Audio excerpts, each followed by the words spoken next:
If you watched my Nintendo Switch wrap-up video, then you already know the drill. So, these are not in numerical order, all except for the last one, so let's get right to it! These are my 10 picks for the best PS4 games of 2018. Astro Bot Rescue Mission. It's kind of hard to show and describe VR to those that haven't tried it, but I'll do my best.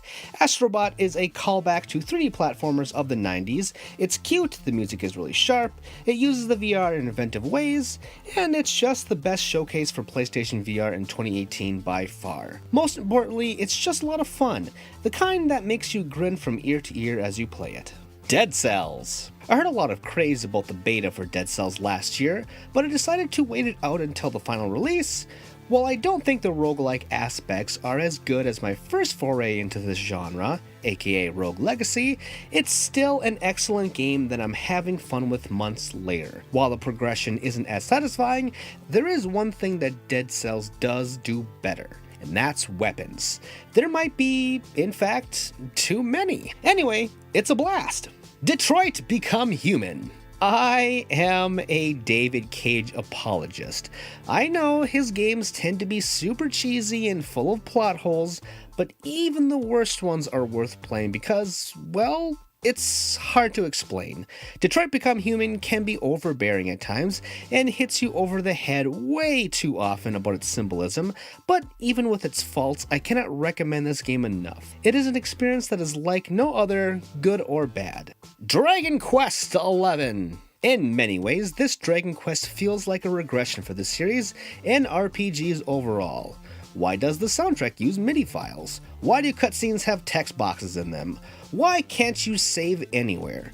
I could go on, but this is a celebration and there's a lot it does right too.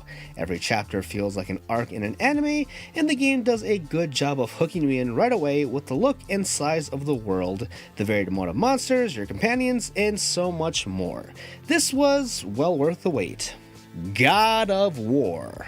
The last God of War game, Ascension, left a bad taste in my mouth. I never thought I'd actually care for him the way I did in this reboot, sequel, whatever you want to call it, but I did. From start to finish, I was mesmerized. It's also probably the best looking game on PS4, although there is another contender I'll get to later. Even if you think that one in particular is better, God of War has a scale like no other, and the fantastical things you'll see will blow your mind. Marvel's Spider-Man. Licensed games are usually bad, blah blah blah. It's been said before, but it remains true. Cliche or not, Marvel's Spider-Man was a legit worry for me. I love Insomniac, but their last venture, Sunset Overdrive, just didn't do it for me. Well, they not only broke that curse, but the licensed Spider-Man curse as well, because hot dog did it feel amazing to be Spider-Man. Swinging never felt so good, so much so that I ignored fast travel for the most part just because I wanted to never stop swinging. Ni no Kuni II. It legit made me cry. It really did. Not just in story moments, but the trailers leading up to its release. I never thought there would be a sequel to the first, so that in itself was touching. As for the game, well, the story of a young king being overthrown and then fighting friends to rebuild a dream kingdom isn't an original idea, sure, but small tender moments really made this game sing to me. I had some problems like too many half-baked mechanics and an easy difficulty, but those were small potatoes compared to the things I absolutely loved about it. Red Dead Redemption 2. This was the other game I was referring to with God of War. More so than looks, I would call Red Dead Redemption 2 a transcendent experience. I played a lot of games in quick bursts this year, such as the nature of someone in the games press, but this was something else. On launch day, I did nothing for a whole week except live and breathe Red Dead Redemption 2, whether that was playing, editing footage, or writing about it. Those were a crazy 7 days, but I wouldn't have wanted it any other way.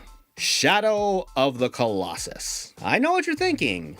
Didn't Shadow of the Colossus come out in 2005? Yeah, that is true, but this remake was too good, so I had to make an exception, like I did for Hollow Knight.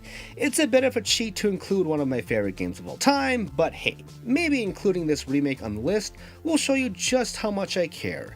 It's still unlike anything else out there 13 years running. And last but not least, my favorite PS4 game for 2018 is Monster Hunter World. This was probably the biggest surprise of 2018 for me.